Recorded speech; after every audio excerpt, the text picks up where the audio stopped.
ناظرین، آج میں افغانستان کے حوالے سے ایک اہم کچھ چیزیں ہیں جو آپ سے شیئر کرنا چاہتا ہوں۔ جب گزشتہ منتھ جنرل عبدالرازق شیرزئی کی شہادت، جنرل عبدالرازق اچکزئی اس کی شہادت ہوئی گورنر ہاؤس میں امریکی جنرلوں کے موجودگی میں، آگے کیا ہوا اس پہ نہیں جاتے۔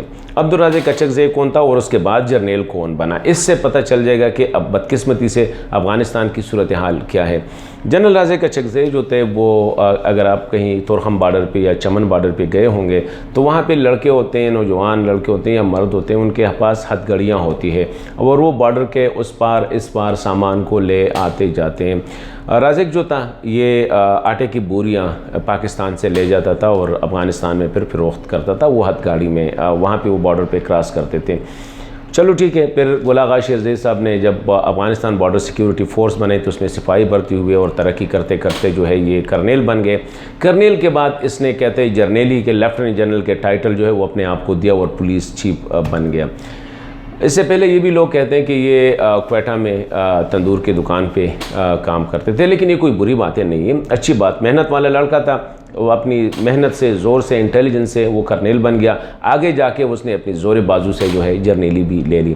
لیکن آگے کیا ہوا، جب وہ شہید ہوئے تو اس کے بھائی تادین وہ چمن بارڈر پہ وہاں پہ اسپیئر پارٹس کی اس کی دکان تھی، وہاں سے اٹھ کے وہ بھائی کے آفس گیا، اس کے ٹائٹل، اس کے بیجز لگائے اور وہ جرنیل بن گیا۔ آگے افغان حکومت نے اس کو ایکسیپٹ بھی کر دیا۔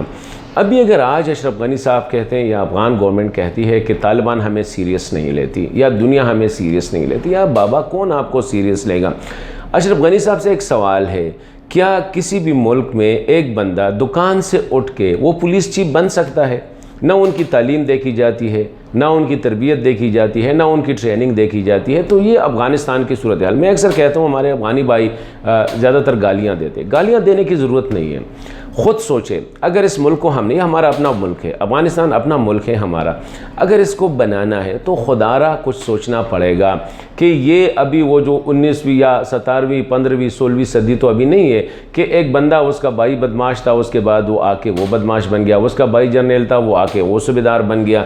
اس طرح نہیں ہوتے ہیں۔ ملک جب بنتے ہیں تو اس کے لیے باقاعدہ انسٹیٹیوشنز بنانے پڑتے ہیں۔ بدقسمتی کی بات یہ ہے کہ 16 سال ہوئے ہیں، ابھی تک افغانستان میں کوئی انسٹیٹیوشن کی یہی حالت ہے کہ اشرف غنی صاحب سے کوئی پوچھتا نہیں ہے۔ کندہار صوبے کا پولیس چیف لگا دیتے ہیں، کس کو لگا دیتے ہیں؟ جس کی مرضی۔ غلام آغا شیرزئی صاحب جو کہ بارڈر کے وزیر ہے، امور بارڈر کے وزیر ہے، اس نے تادین سے کہا کہ پہلے آپ کا بھائی تھا، ابھی آپ کا حق ہے۔ تو میرے خیال میں ڈاکٹر غنی صاحب سے اور وہ سارے افغان انٹلیکچوئلز جو کہ زیادہ تر ڈسکشن بھی کرتے ہیں، پالیٹکس کو بھی سمجھتے ہیں، ان سے ذرا یہ پوچھنا ہے کہ یہ کون سا طریقہ کار ہے، کس ملک میں اس طرح ہوتا ہے، صرف بنانا ریاست میں اس طرح ہوتا ہے۔ 16 سال میں آپ لوگوں نے پولیس ادارے نہیں بنائے۔